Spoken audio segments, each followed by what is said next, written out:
Selamat berjumpa kembali. Kali ini kita akan bicara soal wahyu Allah dalam Dei Verbum. Kita ingin mencoba melihat bagaimana konsep wahyu itu perlu kita pahami. Nah, teman-teman pertama kali tentu harus ingat soal konsep iman. Jadi dalam 3 pertemuan yang kemarin kita bicara soal iman. Dan teks yang penting memang untuk bicara soal iman, Anda harus membaca Dei Filius, lalu Syllabus Errorum, lalu Anda harus membaca Dei Verbum artikel 6. Artikel 5 soal iman. Jadi sebelum kita masuk ke bagian berikutnya soal konsep wahyu, teman-teman harus punya konsep kuat tentang apa itu iman. Iman adalah persetujuan. Iman adalah penyerahan diri seutuhnya kepada Allah. Penyerahan diri itu meliputi apa? Kepatuhan akal budi dan kehendak. Nah, di situ terjadi yang namanya penerimaan dengan secara sukarela apa? Kebenaran wahyu yang dikurniakan oleh Allah. Jadi iman adalah penyerahan rasio pikiran dan juga kehendak untuk menerima apa? Pewahyuan yang diberikan oleh Allah. Jadi beriman itu ya butuh kehendak, ya butuh rasio. Tetapi untuk bisa beriman seperti itu dengan penyerahan yang total seperti itu, orang hanya bisa karena rahmat Allah.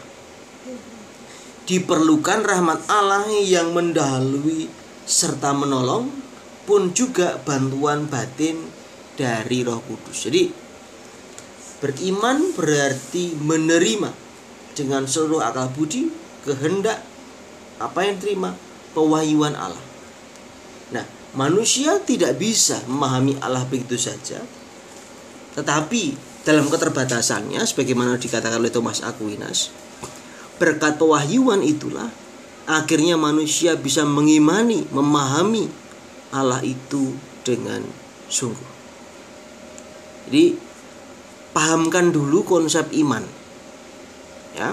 Nah, sekarang kita akan bicara soal pewahyuan. Apa itu pewahyuan? Wahyu itu apa?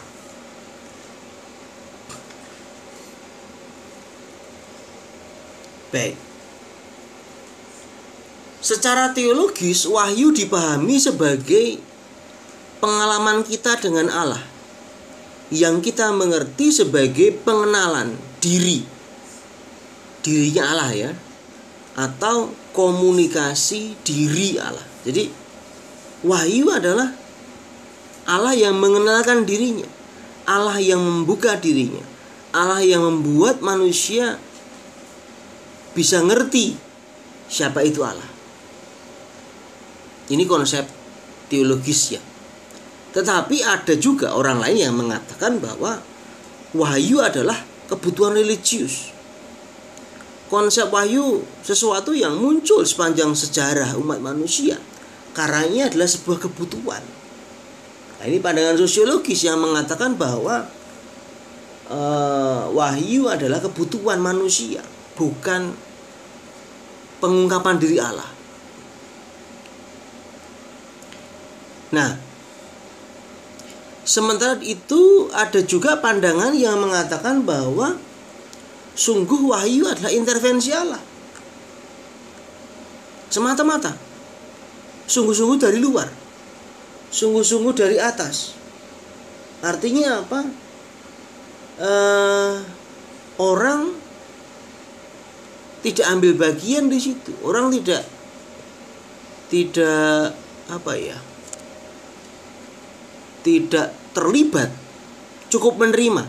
Nah, ini konsep yang berbeda tentang pewahyuan. Nah, ini bisa kita pahami misalkan ketika orang pernah tua di Jawa misalkan merasa, oh saya tadi dapat wangsit. Nah, Bisa jadi begitu. Ini konsep yang lain tentang pewahyuan. Tapi secara Katolik kita memahami bahwa pewahyuan adalah pengenalan diri Allah. Allah yang membuka diri terhadap manusia. Tapi dalam konteks teologi sekarang ini, pewahyuan di Allah selalu mengundang manusia untuk terlibat. Maka kalau kita pakai konsep iman dan wahyu, iman itu adalah jawaban, sementara pewahyuan adalah undangan, di mana Allah mengenalkan dirinya, membuka dirinya, dan sekaligus mengundang manusia untuk ambil bagian dalam karya keselamatan Allah. Nah, konsep wahyu dalam diskusi modern. Apa konsep wahyu dalam diskusi modern? Konsep instruksional, perintah, teori, instruksional dan teoritik. Yang pertama, wahyu yang disebut sebagai kodrati. Jadi konsep pewahyuan yang kita pahami, yang pertama adalah konsep pewahyuan yang bersifat kodrati. Dan ini seringkali kita pahami. Apa konsep kodrati itu? Konsepnya adalah bahwa Allah itu bisa kita pahami secara kodrati. Melalui apa? Melalui ciptaannya. Jadi kalau kita melihat ciptaan, kita bisa melihat Allah. Seperti Anda mau melihat Honda itu siapa, lihatlah motornya, produknya. Dari Honda itulah Anda mengerti siapa namanya Honda itu. Jadi dari ciptaan kita mengerti siapa sang pencipta. Dalam konsep ini, Allah ditemukan sebagai dasar atau asal muasal dari segala sesuatu. Allah menjadi dasar, asal muasal dari segala sesuatu. Maka dikatakan bahwa Allah itu juga tidak diketahui tadi, secara kodrati dia diketahui, tapi juga tidak dikenal dan tidak kita mengerti. Jadi Allah itu dapat kita pahami dengan akal budi kita. Akal budi manusia dapat melakukan transendensi, mengenal dunia secara terbatas sebagai terbatas. Tetapi ada titik tertentu di mana dalam keterbatasannya manusia tidak dapat memahami yang tak terbatas. Maka wahyu kodrati itu artinya bahwa wahyu itu dapat dipahami. Allah dapat dipahami melalui ciptaannya, tapi sekaligus juga ada keterbatasan bahwa tidak bisa dipahami oleh manusia dengan akal budinya. Maka Allah itu dapat diketahui, tapi juga tidak dikenal, dan kita tidak dapat mengerti. Ini konsep penting, dan ini harus kita sadari memang.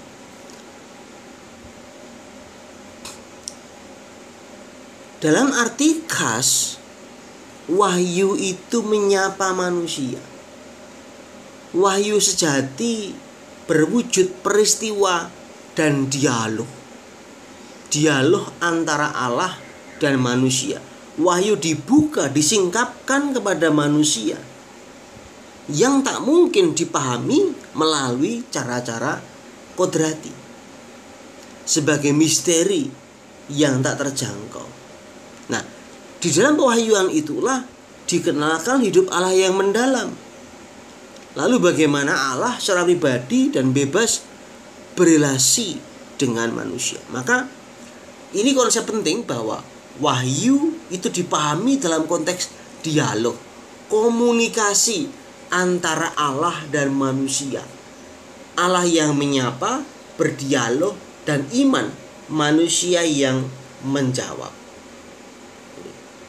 Ya, konsep ini mohon dipahami Betul-betul.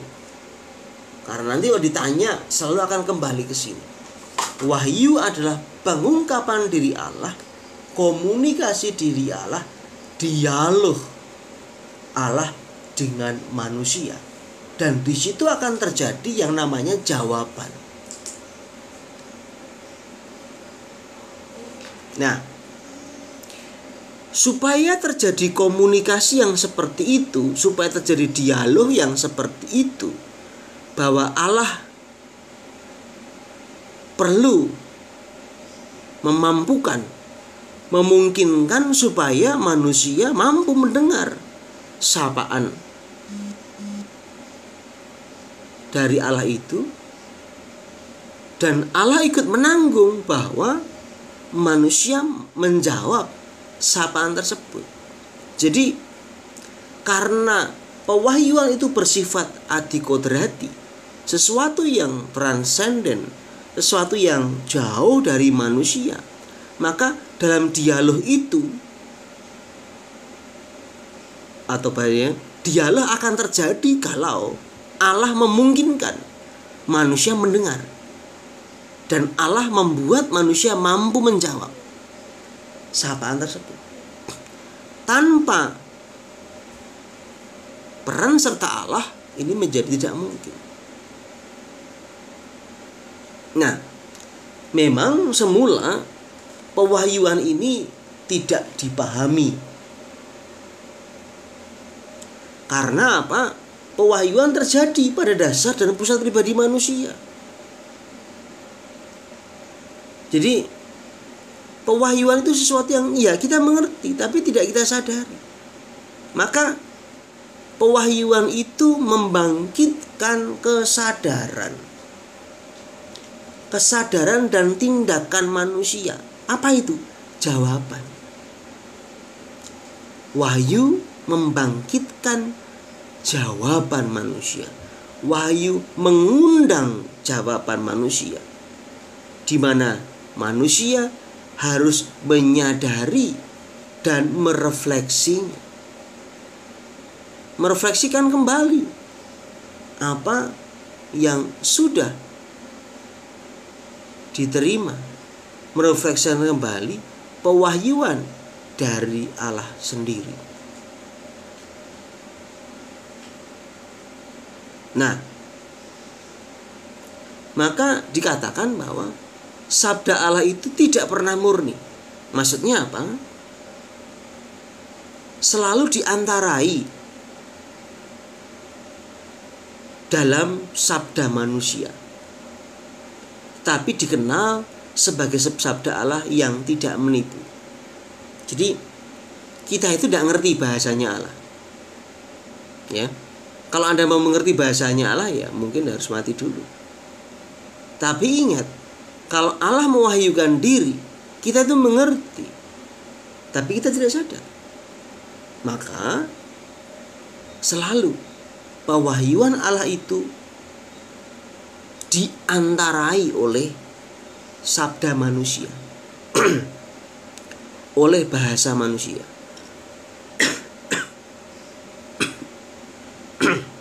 Nah, disitulah kita mengenal bahwa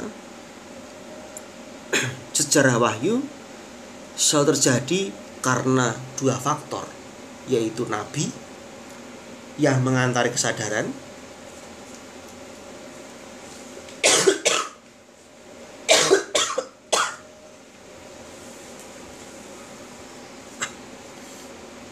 nabi yang membangun kesadaran, dan yang kedua adalah orang yang mendengarkan pewartaan. Jadi kenabian selalu meliputi dua hal penting ini. Karena kenabian mengantarai pewahyuan sehingga sampai pada manusia, dan berikutnya dari situlah manusia dalam komunitas mampu mendengar pewartaan itu, dan by respon kemudian memberikan jawaban.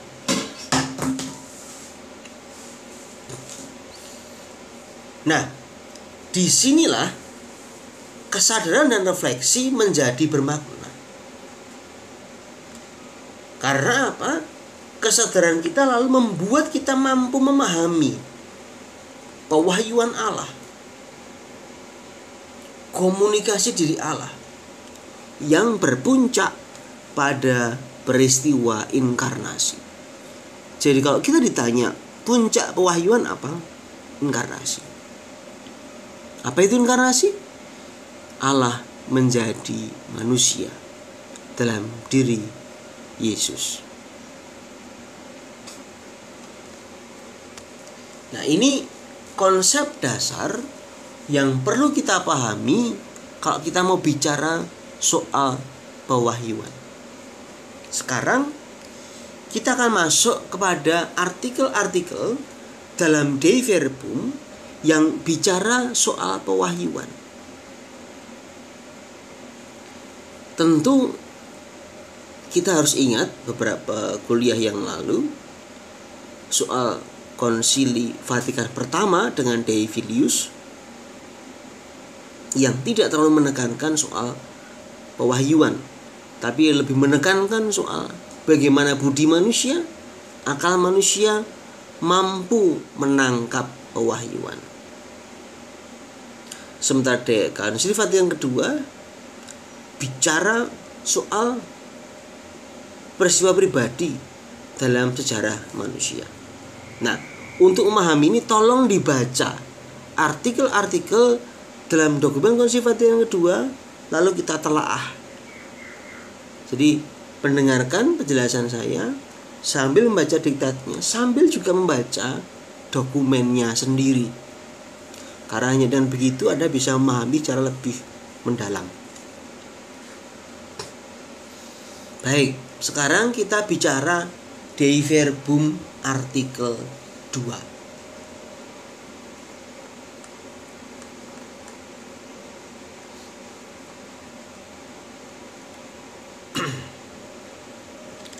Kata penting dari Dei Verbum artikel 2 adalah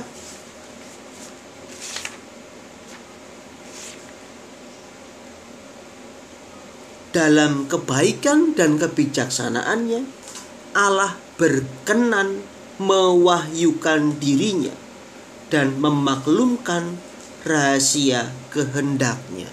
Jadi, pewahyuan adalah gerak hidup ilahi. Apa itu? Gerak Allah. Gerak Allah yang mau memaklumkan dirinya, mewahyukan dirinya kepada manusia. Kehendaknya. Ini bagian pertama. Jadi wahyu adalah gerak dari Allah, bukan gerak dari manusia, gerak dari Allah. Yang kedua, wahyu itu bersifat triniter. Berkat rahasia itu, manusia dapat menghadap Bapa melalui Kristus, Sabda yang menjadi daging, dalam Roh Kudus, dan ikut serta dalam kudrat ilahi. Lihat, wahyu itu bersifat triniter. Artinya apa? Berkat rahasia itu manusia dapat menghadap Bapa melalui Kristus dalam Roh Kudus. Begitu. Nah, wahyu ini adalah perjumpaan aktual yang melibatkan hidup aktual kita dengan hidup Allah yang tak kelihatan. Maka terjadi yang namanya dialog. Maka dengan wahyu itu Allah yang tidak kelihatan menyapa manusia sebagai sahabat-sahabatnya. Allah menyapa, alloquitur, untuk mengundang mereka ke dalam persekutuan dengan dirinya dan menyambut mereka di dalamnya. Dalam undangan itulah lalu terjadi yang namanya conservatio, jawaban, di mana manusia menjawab. Jadi wahyu itu perjumpaan aktual yang melibatkan hidup kita, di mana Allah menyapa manusia sebagai sahabat-sahabatnya. dan manusia diundang untuk memberikan jawaban. Bagian yang keempat, wahyu itu terwujud dalam karya dan sabda yang terjalin mendalam. Tata pewahyuan itu terlaksana melalui perbuatan dan perkataan yang amat erat terjalin, sehingga karya yang dilaksanakan oleh Allah dalam sejarah keselamatan memperlihatkan dan meneguhkan ajaran serta kenyataan-kenyataan yang diungkapkan dengan kata-kata. Sedangkan kata-kata menyiapkan karya-karya yang menerangkan rahasia yang tercantum di dalamnya. Jadi pewahyuan itu terwujud dalam apa? Sabda. Dan yang kedua, karya. Sabda dan karya yang terjalin secara mendalam, terutama dalam diri Yesus sendiri.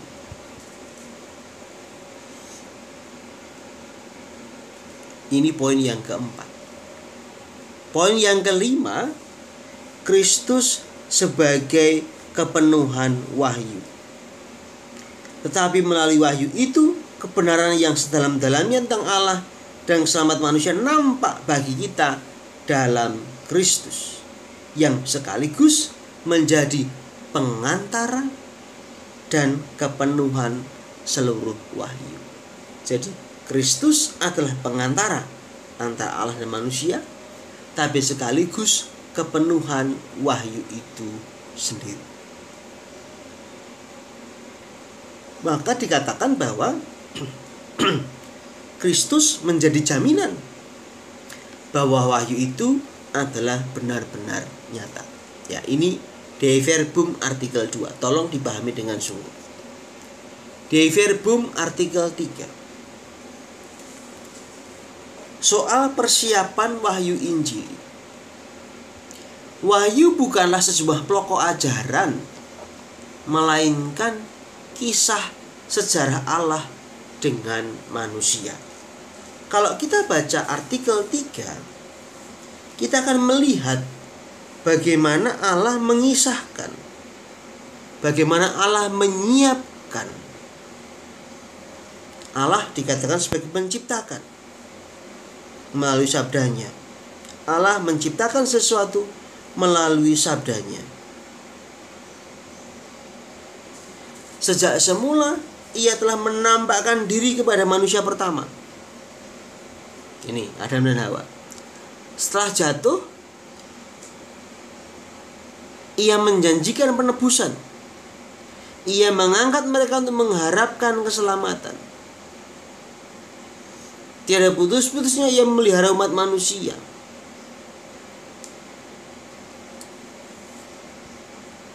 Dengan bertekun melakukan apa yang baik. Lalu dia memanggil Abraham, para bangsa itu, lalu memanggil Musa, para nabi, para hakim, lalu juga pada akhirnya sang penebus, yaitu Kristus. Dengan demikian, berabad-abad lamanya ia, Allah, menyiapkan jalan bagi Injil. Jadi wahyu bukan sekedar sejumlah pokok ajaran, tapi wahyu adalah kisah sejarah Allah dengan manusia. Kisah sejarah Allah yang senantiasa berjumpa dengan manusia, yang mau melihat manusia, mau menyapa manusia. Maka juga dalam artikel ini dikatakan bahwa pewahyuan itu pernyataan diri Allah. Demi apa? Demi keselamatan surgawi. Tentu di sini dibedakan dengan karya penciptaan. Poin yang ketiga dari artikel ini adalah wahyu bersifat universal. Artinya apa? Terjadi sepanjang segala zaman, sepanjang segala abad, untuk berbagai macam situasi dan juga kondisi. Poin yang keempat, teologi perjanjian baru mengenai perjanjian lama. Artinya apa? Jadi dari artikel 3 mau dijelaskan bahwa teologi perjanjian baru, Injil itu disiapkan oleh perjanjian yang pertama. Jadi sebelum Injil terjadi, sebetulnya sudah disiapkan, dikondisikan pewahyuan itu terjadi. Ini artikel 3. Sekarang kita lihat artikel 4. Kristus, sabda Allah, dan simbol Allah. Kalau Anda lihat di dokumen konsepsi yang kedua, judulnya Kristus kepenuhan wahyu.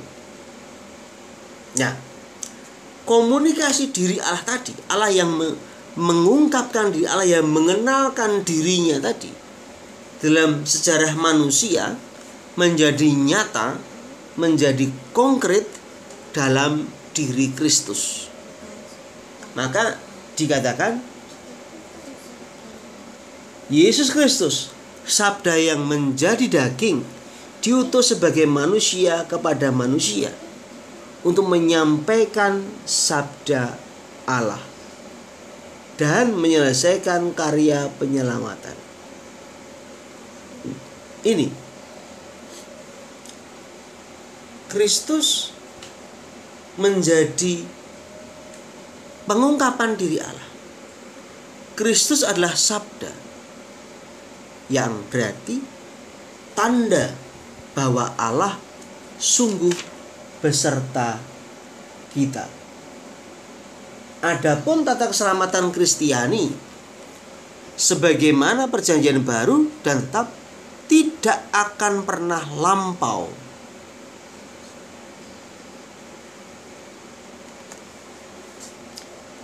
Kristus menjadi tanda bagi Allah yang beserta kita. Dan jelas ditegaskan dalam artikel 4 bahwa Kristus adalah kepenuhan wahyu, yang selanjutnya tidak boleh digantikan lagi wahyu umum yang baru sebelum terjadi kedatangan Kristus yang kedua kali, yaitu eskaton atau eskatologi. Dalam artikel 4 dikatakan, dan sama sekali tidak boleh dinantikan lagi wahyu umum yang baru sebelum Tuhan kita Yesus Kristus menampakkan diri dalam kemuliaannya. Jadi pewahyuan Allah berpuncak penuh dalam diri Kristus.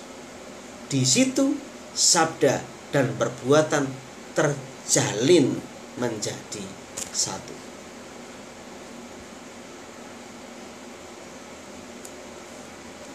Kita tidak akan bahas artikel 5 karena artikel 5 bicara soal iman.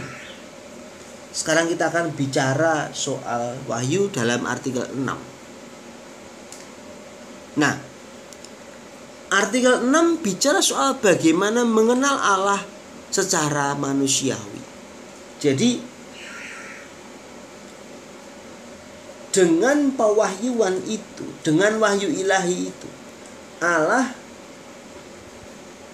mau untuk mengikut sertakan manusia dalam harta-harta ilahi.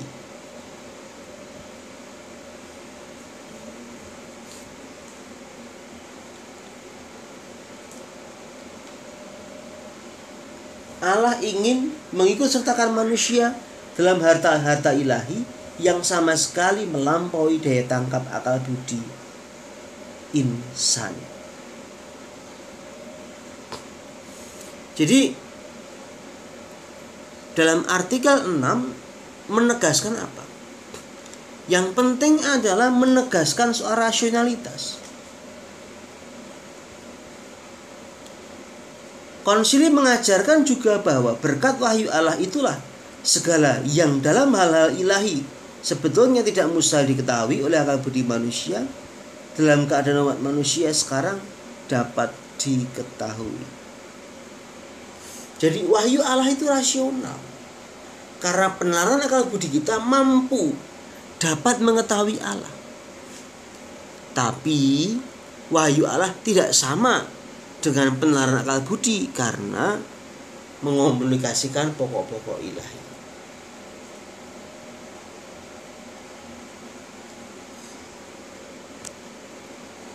Nah, berikutnya kita akan bicara soal bagaimana meneruskan wahyu itu.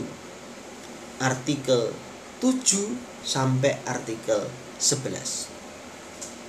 Bahwa wahyu adalah sejarah antara Allah dan manusia.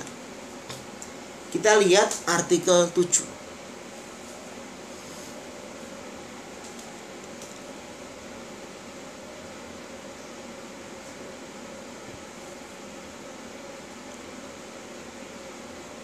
Kalau kita bicara tradisi,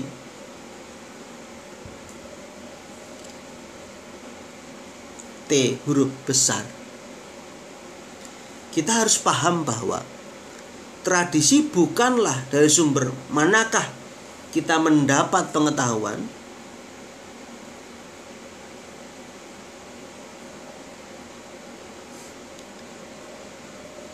tetapi bagaimana pengenalan diri Allah yang satu kali untuk selama-lamanya menjadi gerakan secara manusia yang melibatkan semua orang sampai ujung sejarah. Maksudnya adalah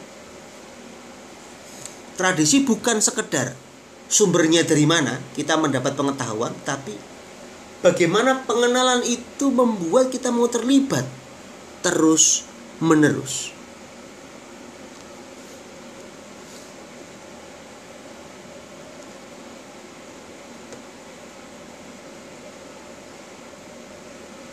Nah, maka usaha meneruskan pewahyuan tentu merupakan sebuah komunikasi personal. Komunikasi personal.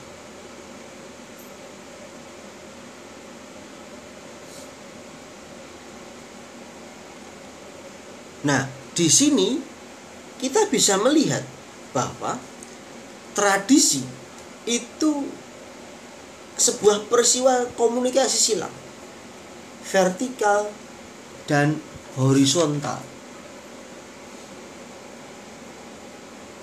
antara Allah kepada manusia dan manusia kepada Allah. Tradisi dipahami sebagai komunikasi. Maka tradisi lalu menjadi tindakan komunikatif dalam berbagi karunia Allah tadi. Jadi wahyu itu ya tradisi. Pewahyuan terbentuk, termaktub, ternyatakan dalam tradisi. Maka tradisi menjadi proses komunikatif. Nah, komunikasi itu mencakup apa? Ya, keseluruhan media manusia, komunikasi itu harus bersifat sungguh-sungguh manusiawi, bukan indoktrinasi, bukan pemaksaan, sehingga manusia mampu menjawab dengan bebas. Prinsip tradisi tadi juga tidak dapat dipisahkan dari soal suksesi apostolik.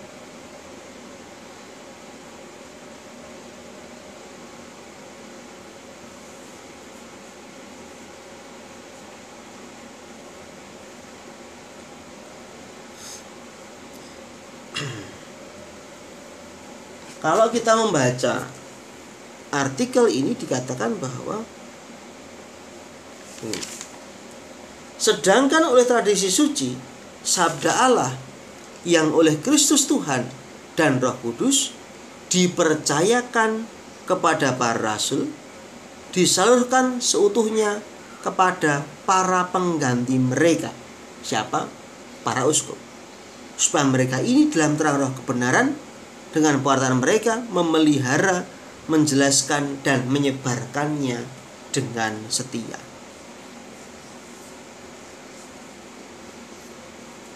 Maka Keduanya, baik tradisi maupun kitab suci, harus diterima dan dihormati dengan cita rasa kesalehan dan hormat yang sama. Jadi prinsip tadi ada prinsip apostoli, successio apostolica, bahwa pewartaan, bahwa tradisi itu tadi diteruskan, dijamin oleh para pengganti rasul, yaitu para uskup. Dalam tradisi itulah kita mengenal hadirat Allah dengan sungguh, namun seperti dalam cermin. Jadi wahyu itu termaktub, terletak dalam tradisi. Maka dikatakan wahyu sebagai sebuah tradisi.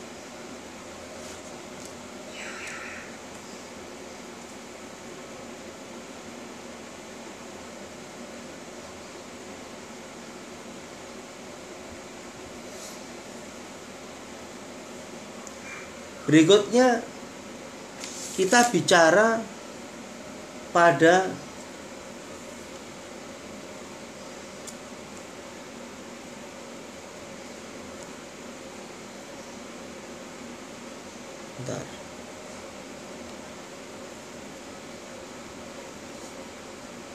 artikel 8, tradisi suci.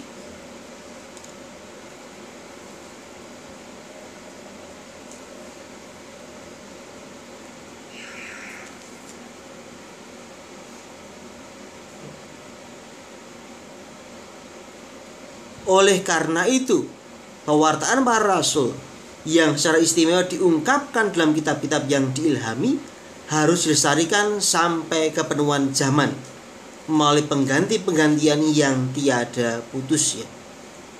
Maka para rasul seraya meneruskan apa yang telah mereka terima sendiri, mengingatkan kaum beriman supaya mereka berpegang teguh pada ajaran-ajaran warisan yang telah mereka terima, entah secara lisan, entah secara tertulis. Dan supaya mereka berjuang untuk membela iman yang sekali untuk selama-lamanya diteruskan kepada mereka. Jadi tradisi ini adalah hidup dan iman gereja. Karena apa? Ini terus-menerus diteruskan, diwariskan, dikembangkan. Adapun apa yang tadi diteruskan oleh para rasul mencakup segala sesuatu yang bantu umat Allah untuk menjalani hidup yang suci dan untuk berkembang dalam imannya. Jadi isinya tradisi itu apa? Pewarisan tadi yang membantu manusia untuk hidup suci dan berkembang dalam iman. Maka tradisi adalah hidup dan iman gereja. Karena dalam tradisi itulah kita bisa melihat hidup kita dan melihat iman gereja.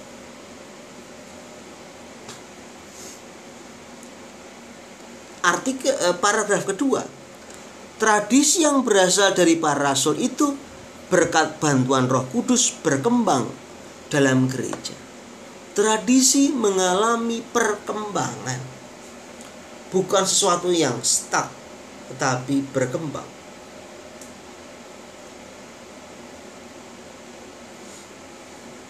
Nah, konsep ini ditolak oleh beberapa kardinal waktu Konsili Vatikan kedua. Kardinal Rufini mengatakan tradisi itu penerusan wahyu yang tidak berubah. Nah, kalau berubah ini menjadi wahyu macam apa kan begitu. Ini Kardinal Rufini. Kardinal Leger mengatakan kalau tradisi itu berkembang lalu kabur konsep perbedaan antara tradisi apostolis para rasul dan tradisi post apostolis setelah zamannya para rasul. Tetapi Konsili Vatikan kedua menegaskan bahwa tradisi berkembang dalam gereja. Sebab dalam perkembangan sejarah gereja tiada hentinya menuju kepenuhan kebenaran ilahi sampai terpenuhilah padanya sabda Allah. Nah, ungkapan-ungkapan para bapa suci memberi kesaksian akan kehadiran tradisi itu yang menghidupkan dan yang kehayaannya meresapi praktik serta kehidupan gereja yang beriman dan berdoa. Jadi dari artikel ini apa yang mau dikatakan? Bahwa tradisi itu bersifat dinamik. Apa itu? Berkat tradisi, manusia mengenal kanon kitab suci. Berkat tradisi itu pun gereja mengenal kanon kitab-kitab suci selengkapnya. Dalam tradisi, kitab suci juga menjadi operatif. Operatif berarti dilakukan. Dan dalam tradisi, kitab suci menjadi tempat yang hidup. Demikianlah Allah yang dahulu telah bersabda, tiada hentinya berwawancara dengan mempelai putranya yang terkasih. Siapa itu? Gereja. Jadi tradisi adalah iman hidup gereja. Tradisi bersumber dari pewahyuan Allah sendiri yang memampukan kita mengenal kitab suci, membuat hidup kita menjadi lebih operatif, dan menjadikan kitab suci menjadi tempat untuk hidup. Berikutnya adalah artikel 9. Hubungan antara tradisi dan kitab suci. Jadi ada dua sumber wahyu.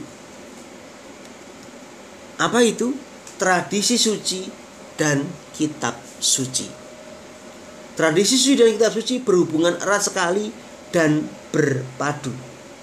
Sebab keduanya mengalir dari sumber ilahi yang sama dan dengan cara yang tertentu bergabung menjadi satu dan menjurus ke arah tujuan yang sama. Sebab kitab suci itu memperbicarakan Allah, sejauh itu termaktub dengan ilham roh ilahi. Sedangkan oleh tradisi suci, sabda Allah yang oleh Kristus Tuhan dan Roh Kudus dipercayakan kepada para rasul, disalurkan seutuhnya kepada para pengganti mereka. Jadi tradisi dari pewahyuan itu lalu berbentuk dua. Apa? Tradisi dan kitab suci. Nah, ada pandangan yang keberatan dengan konsep ini. Mereka berpikir bahwa kalau ada dua sumber wahyu, ini adalah pikiran rasionalis, positivis. Ada juga yang mengatakan seolah-olah kebenaran pewahyuan terbagi dalam dua wadah. Dan pengenalan diri Allah terungkap dalam kitab suci dan diteruskan dalam tradisi. Ini. Jadi seolah-olah ada blok antara kitab suci dan juga penerusan pewahyuan dalam tradisi. Ini keberatan. Tetapi kita harus ingat bahwa pengenalan diri Allah adalah sumber tunggal bagi tradisi dan kitab suci. Wahyu Allah itu ada sebelum macam-macam itu ada. Wahyu Allah mendahului kesaksian dan ungkapan wahyu dalam kitab suci dan tradisi.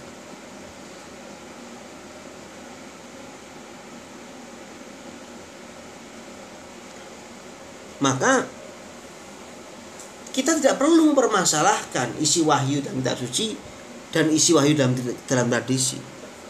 Karena apa? Karena kitab suci adalah pembicaraan Allah.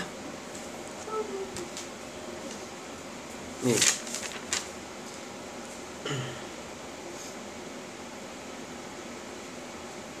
Kitab suci itu pembicaraan Allah sejauh itu termaktub dengan ilham roh ilahi. Jadi kitab suci pembicaraan Allah. Di situ ada pewahyuan dari Allah. Sementara tradisi suci sabda Allah yang oleh Kristus Tuhan dan Roh Kudus dipercayakan kepada para rasul, disalurkan sutnya kepada para pengganti mereka. Tradisi suci bersifat lisan, kesaksian-kesaksian yang diwartakan, mengantari sabda Allah. Tradisi lalu mengantari sabda Allah. Maka dikatakan ini soal kesatuan. Dengan tradisi saya bisa mengenal kitab suci, dengan kitab suci saya bisa mengenal tradisi. Maka dua tadi, kitab suci dan tradisi, sama-sama adalah pewahyuan. Gereja memperoleh kepastian tentang pewahyuan dari kitab suci dan tradisi. Maka harus tegaskan bahwa konsili tidak bermaksud mengajarkan tentang dua sumber wahyu. Tidak. Sumber wahyunya tetap satu, Allah.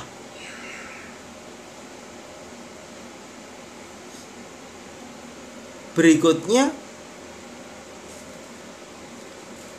konsili juga tidak mau mengambil alih konsep Protestan bahwa wahyu adalah sumber tunggal keselamatan, kebenaran wahyu.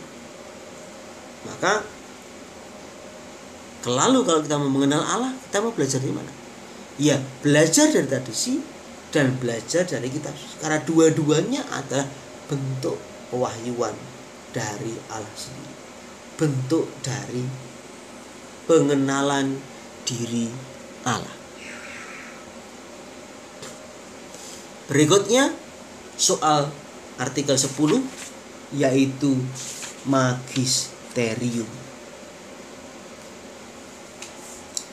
Hubungan antara kitab suci, tradisi, dan magisterium. Magisterium adalah kuasa mengajar, wewenang mengajar. Wewenang mengajar gereja, wewenang mengajar, artikel 10 ya, paragraf 2. Wewenang mengajar itu tidak berada di atas sabda Allah, melainkan melayaninya, yakni dengan hanya mengajarkan apa yang diturunkan saja. Sejauh sabda itu karena perintah ilahi dan dengan bantuan Roh Kudus didengarkan dengan khidmat, dipelihara dengan suci, dan diterangkan dengan setia.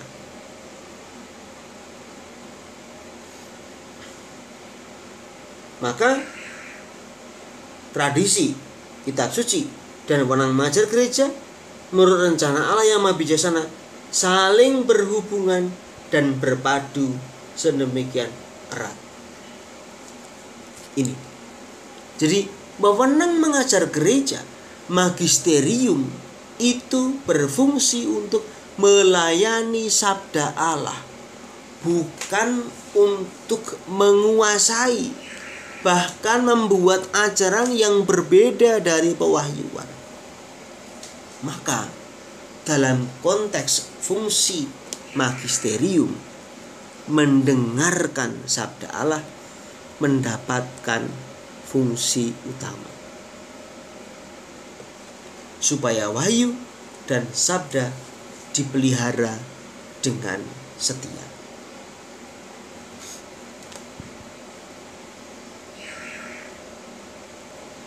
Maka jelaslah tradisi suci, kitab suci, dan wewenang mengajar gereja menurut rencana Allah yang mendahulunya saling berhubungan dan berpadu sedemikian rupa, sehingga yang satu tidak dapat tanpa kedua lainnya.